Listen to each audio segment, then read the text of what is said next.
Jangan lupa untuk subscribe dan nyalakan lonceng notifikasinya. Pemirsa, Anda kembali di Breaking News Metro TV bersama saya, Eva Wondo.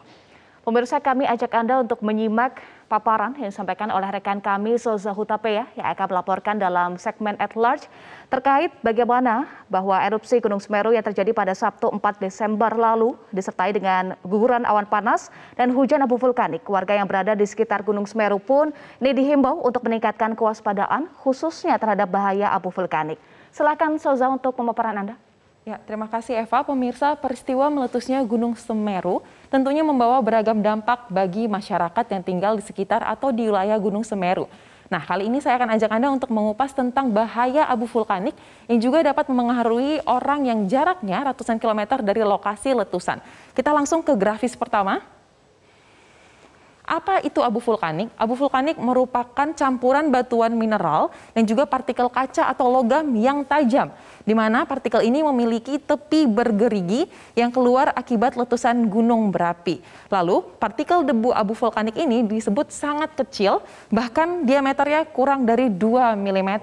Memang saat meletus, secara umum gunung api akan menyemburkan zat-zat yang berupa gas atau benda padat dalam bentuk partikel-partikel kecil.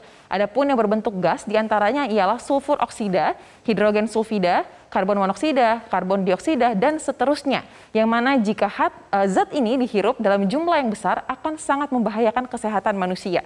Kemudian untuk abu vulkanik juga terdiri dari beragam kandungan seperti mineral kuarsa, kristobalit, dan juga tridimit, di mana zat ini merupakan kristal silika bebas yang bisa menyebabkan penyakit paru fatal atau silikosis.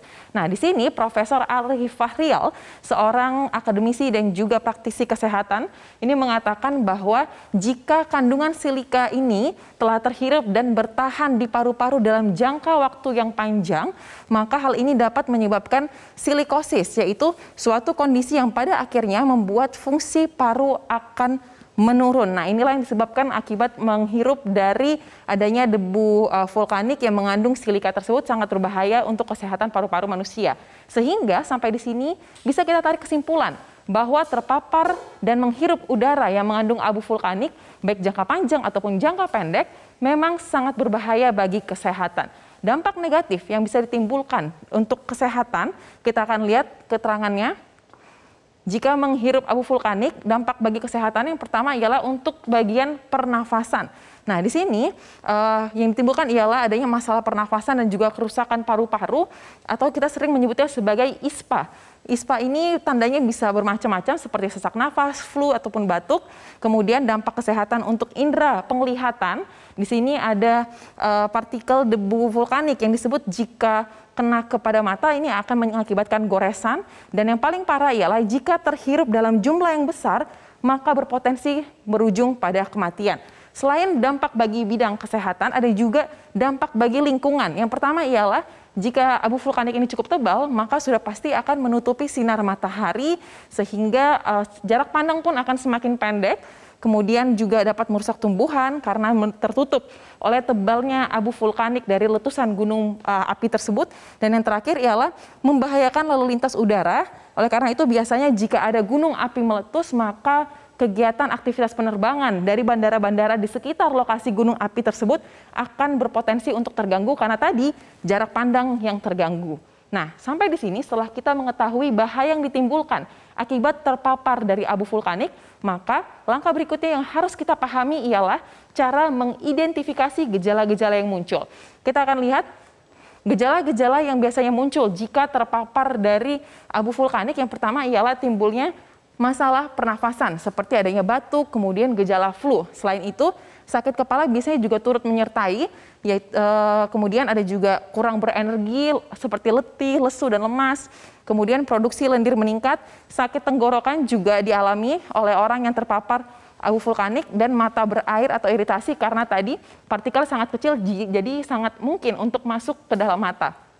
Kemudian untuk kelompok orang-orang yang beresiko terpapar abu vulkanik, di sini kami membaginya sesuai dengan kategori, ada anak-anak, kemudian lansia, ibu hamil, dan juga orang-orang yang memiliki penyakit kronis seperti asma, paru, dan juga penyakit jantung.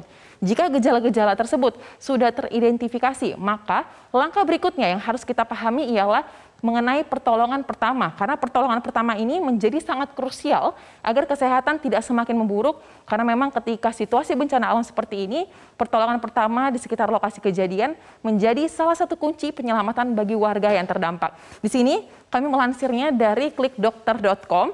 Pertolongan pertama yang dapat kita lakukan jika terpapar abu vulkanik untuk bagian mata, jika terpapar masuk ke mata partikel-partikel tersebut, maka yang pertama dilakukan ialah cari tempat bersih, tempat yang tidak tertutupi oleh abu vulkanik tersebut.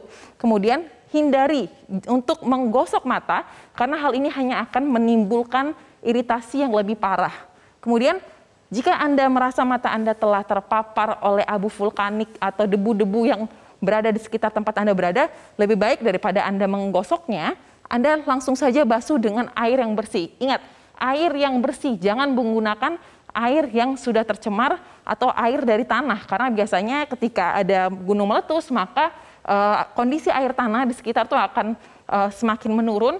Sebab dari letusan gunung api ini biasanya mengandung zat-zat asam yang bersifat korosif dan berbahaya bagi kesehatan. Kemudian jika gejala terus berlanjut, langkah terakhir yang harus dilakukan ialah bawa ke dokter jika ada keluhan yang berlanjut. Kita lihat slide berikutnya. Untuk gejala pada pernafasan. Nah, jika Anda mengalami gejala pernafasan akibat terpapar dari debu vulkanik, yang pertama tetap yaitu cari tempat yang bersih dan aman untuk memastikan tidak lagi Anda ke depannya terhirup oleh debu abu vulkanik tersebut. Kemudian duduk yang tegak dan bersandar, jangan membungkuk karena ini akan semakin mempersulit Anda untuk bernafas. Kemudian berikan obat semprot atau inhaler. Selain itu juga jika tidak sadarkan diri, Anda dapat memberikan bantuan seperti basic life support. Dan yang terakhir ialah jika hal ini sudah Anda lakukan namun tidak ada perkembangan, maka langsung bawa ke dokter sebab ini sudah berarti memerlukan penanganan medis. Nah, untuk data terakhir yang akan kita bahas dalam segmen At Large kali ini ialah cara mencegah terpapar abu vulkanik. Karena kita tahu bahwa abu vulkanik ini tidak hanya mengancam bagi orang-orang yang berada di sekitar wilayah gunung meletus, tapi juga mampu hingga yang jaraknya ratusan kilometer dari titik lokasi letusan berada. Oleh karena itu, langkah pertama yang untuk dapat mencegah terpapar abu vulkanik ialah jauhi lokasi letusan. Kalau bisa Anda berada lebih jauh lebih baik dari titik lokasi letusan berada. Kemudian jangan mengkonsumsi sumber air yang tercemar. Seperti tadi saya sampaikan bahwa sumber air akan tercemar biasanya jika telah terjadi gunung meletus sebab abu vulkanik ini mengandung zat-zat asam dan juga bersifat korosif sehingga jika konsumsi akan menyebabkan diare, kemudian bahkan dapat menghancurkan benda-benda yang terbuat dari logam. Kemudian sudah pasti kurangi aktivitas di luar rumah, kemudian gunakan masker atau kain yang dibasahi serta kacamata untuk menutupi wajah karena masker atau kain yang dibasahi ini dapat menahan debu yang bertebaran saat terjadi gunung meletus. Dan yang terakhir ialah tutup rumah rapat-rapat. Bahkan jika memungkinkan, tutup semua ventilasi ataupun lubang-lubang yang bisa menjadi saluran bergeraknya udara yang mengandung debu ataupun partikel dari abu vulkanik tersebut. Demikianlah pemirsa, berapa data-data yang dapat kami paparkan dalam segmen At Large kali ini. Memang posisi Indonesia yang terletak di Ring of Fire atau cincin api Pasifik membuat Indonesia memiliki banyak sekali gunung api aktif yang bisa meletus kapan saja. Dan saat ini beberapa gunung api pun disebut oleh Badan Geologi Kementerian ESDM dalam kondisi yang waspada ataupun siaga. Oleh karena itu penting bagi kita semua untuk memahami dampak yang ditimbulkan oleh fenomena gunung meletus serta cara mencegah dan pertolongan pertama jika terpapar. Ingat, pandemi COVID-19 belum usai. Protokol kesehatan tetap harus dijaga guna mengantisipasi ancaman ganda yang mengintai. Demikian Eva, kembali ke Anda. Baik, terima kasih untuk pemaparan Anda, Soza Hutapea.